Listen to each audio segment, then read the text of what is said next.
কথা হলো এটাই, ঢাকা ভার্সিটিতে যদি চান্স না পাও কষ্ট পাইও না, এটা বলতে মজা লাগে, কষ্ট পাবা, 100% কষ্ট পাবা।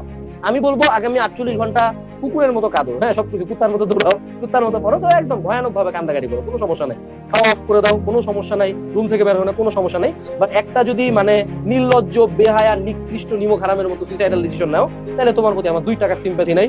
তোমার মনে রাখবা, মহান আল্লাহ তাআলা তোমার জীবনের মালিক। এই নিউজগুলা দেখলে বিশ্বাস করো, আমি একটু খুব রাফলি একটা কথা বলি, আমি পারলে বাংলাদেশের প্রত্যেকটা সুইসাইডের নিউজে হাহারি এক দিতাম, পার্সোনালি যায়, পার্সোনালি।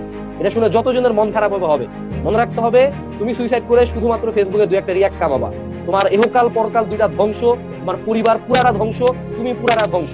এবং যদি কেউ চান্স না পাওয়ার মতো একটা মেকি বুলশিট জিনিসে সুইসাইডাল থটস মাথার মধ্যে আসে, সুন্দর মতো বাথরুমে যাবা, একটা সুন্দর মতো একটা প্লাস্টিকের চপ্পল নিবা, পানিতে ভিজাবা, গালের মধ্যে একটু পানি দেবা, কাজ করে মারবা, লজ্জাহীন, একে চান্স পাইস নাই, তারপর এখন পরিবারটাকে ধ্বংস করবি, মহান আল্লাহ তাআলার এগেইনস্টে দাঁড়াবি।